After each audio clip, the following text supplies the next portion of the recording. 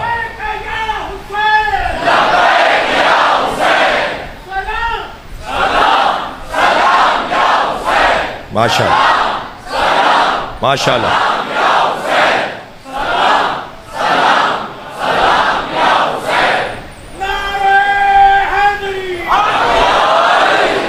عزیزو، اس ولایت کی خاطر کربلا بسی ہے،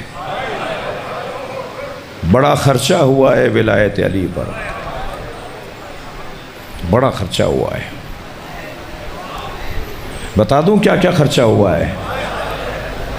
ولایت مولا علی پر پہلا خرچہ محسن کی شہادت،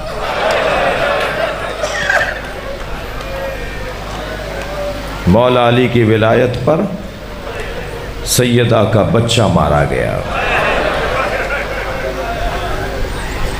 فرائض الصمتین ہمارے بھائیوں کی کتاب ہے، علامہ الجوینی کی کتاب۔ جی جی، ولایت علی پر پہلا خرچہ محسن کی شہادت، جناب زہرا کا بچہ مارا گیا۔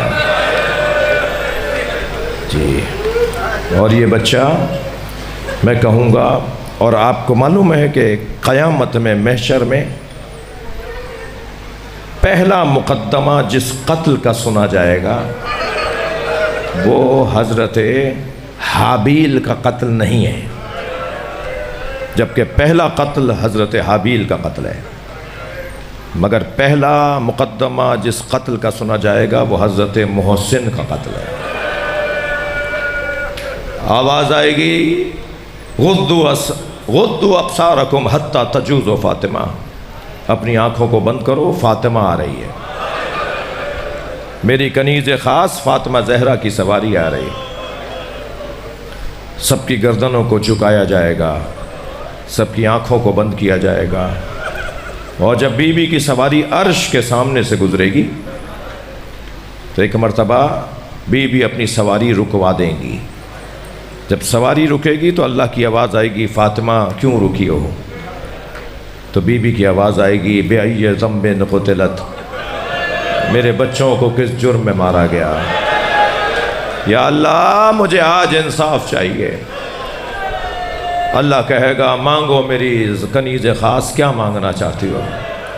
تو بی بی فرمائیں گے، مجھے حسین ایسا دکھا جیسے عصر عاشورہ تھا، جو جہاں بیٹھا ہے اپنی آواز کو آزاد کرے، جس کے مذہب میں رونا جائز ہے وہ تکلف کر کے نہ روئے۔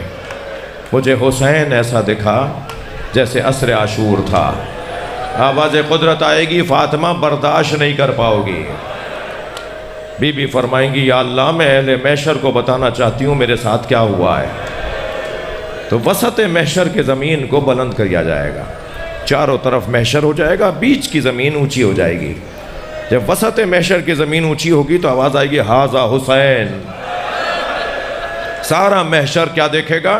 امام حسین عصر عاشور، جب گھوڑے پہ ڈگمگا رہے تھے، کبھی دائیں گرنے لگتے تھے، زین پکڑ کے سنبھل جاتے تھے، کبھی بائیں گرنے لگتے تھے، زین پکڑ کے سنبھل جاتے تھے۔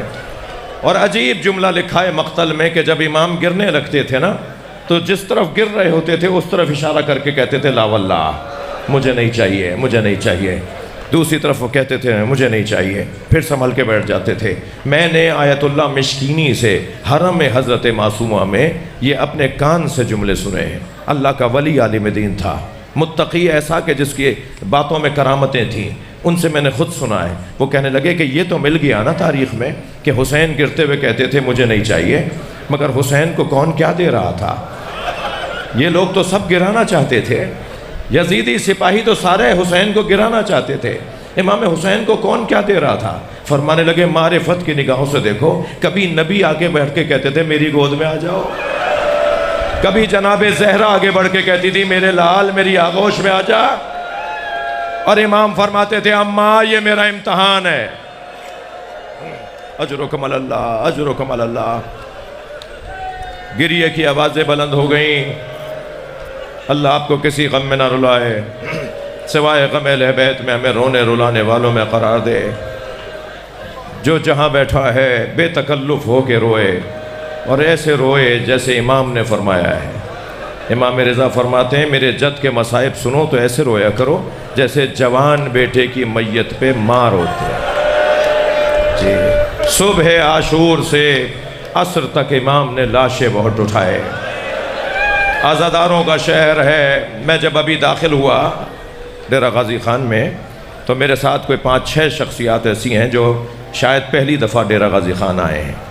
جی کچھ ایسے احباب میرے ساتھ ہیں سفر میں، تو وہ پوچھ رہے تھے، ایک نے تو کہا تو یہ تو سارا شہر عزاداروں کا شہر ہے، یہاں تو جگہ جگہ علم لگے ہوئے ہیں، یہاں تو ہر چوک پر امام بارگاہ بنایا ہوا ہے۔ تو میں نے انہیں بتایا کہ یہ شہر کیسا شہر ہے، میں 2002-2003 سے اس شہر میں آ رہا ہوں، ایک مدت گزر گئی، یہ عزاداروں کا شہر ہے۔ تو میں عزاداروں سے ایک جملہ کہوں گا کہ حسین نے اپنی زندگی کا مصروف ترین دن گزارا، ایک لاشا لاتے تھے،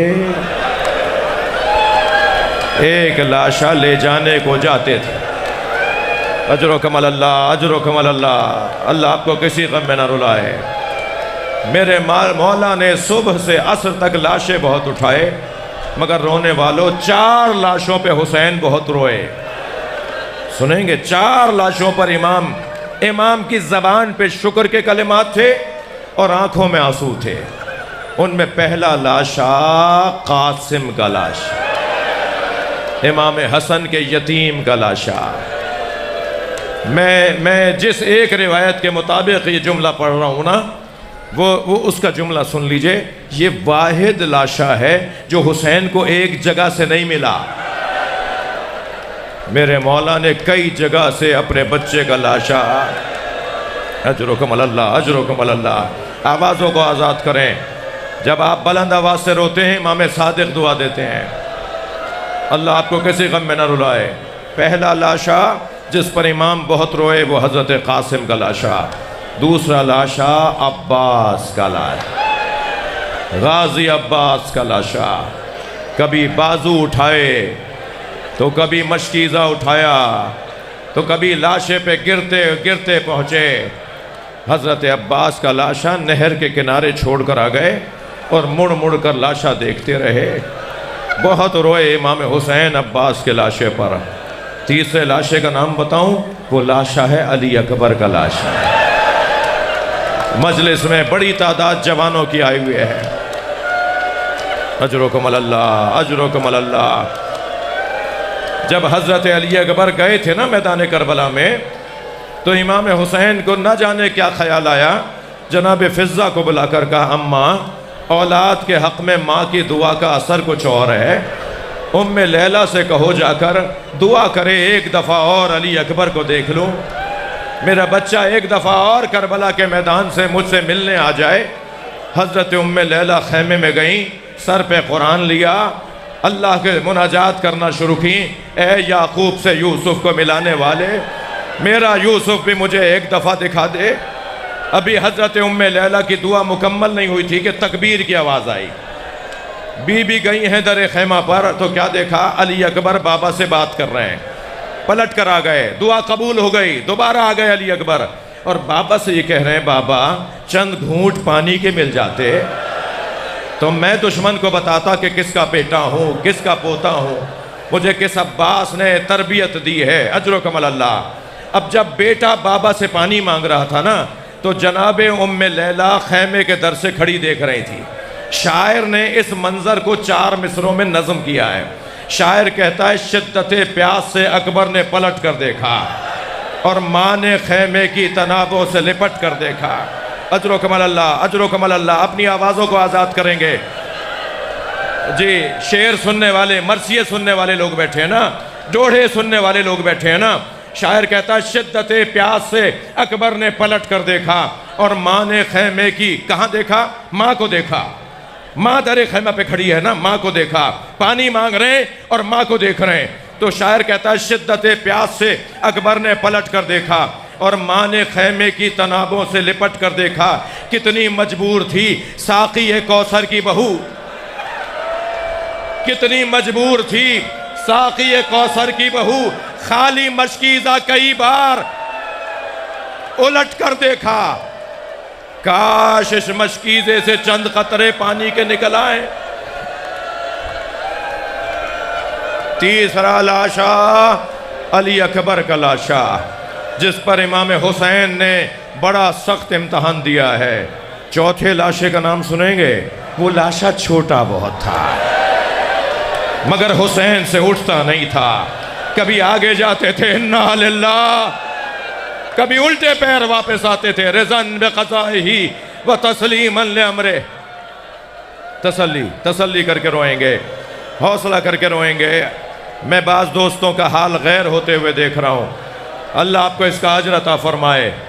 امام نے لاشے پہ ابا کا دامن ڈالا ہوا تھا۔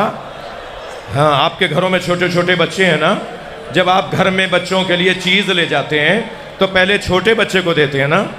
سب بڑے بچوں کو پتا ہوتا ہے پہلے اسے ملے گا، یہ چھوٹا بھائی ہے نا، اور بڑا باپ بھائی سمجھاتا بیٹا بھائی یہ چھوٹا بھائی ہے نا، پہلے اسے دینے دو پھر تمہیں دیں گے، پہلے اسے کھانے دو پھر تمہیں کھلائیں گے۔ جب امام حسین علی اصغر کو لے گئے تھے نا تو سارے بچوں کو پتا تھا کہ یہ سب سے چھوٹا ہے، اس لیے اسے پانی پلانے لے جا رہے ہیں، جب یہ پی لے گا تو ہمیں بھی لے جائیں گے۔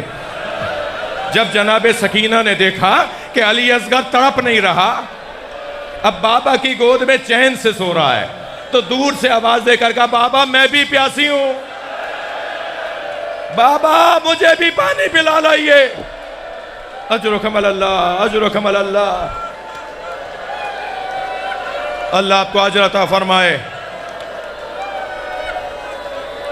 اللہ آپ کو اس کا اجر عطا فرمائے۔ میرے ایک ہندوستان کے دوست، بنارس انڈیا کے دوست مجھ سے کہہ رہے تھے کہ عاشور کے دن ان کے امام بارگاہ سے تعزیے کا جلوس نکلتا ہے اور وہ بنارس کی کربلا میں جا کے ختم ہوتا ہے۔ کہنے لگے جلوس نکلا تو ہم 4-5 دوست چلے گئے اس رستے پر جہاں سے جلوس کو گزرنا تھا تاکہ انتظام دیکھیں، صفائی ستھرائی دیکھیں۔ کہنے لگے ہم آگے جا رہے تھے، ابھی جلوس پیچھے تھا، تو ہم نے کیا دیکھا، ایک چوک پر چوراہے پر ہزاروں کی تعداد میں ہندو عورتیں کھڑی ہیں۔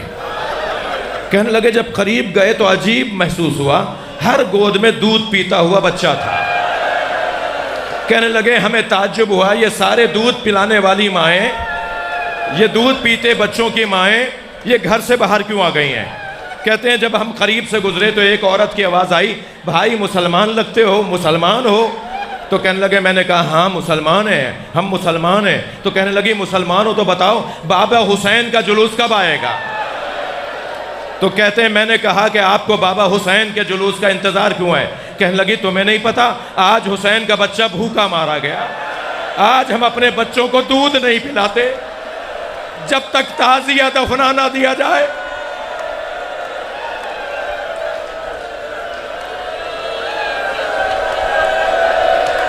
اللہ لعنت اللہ علی قوم الظالمین فسيعلم الذين ظلموا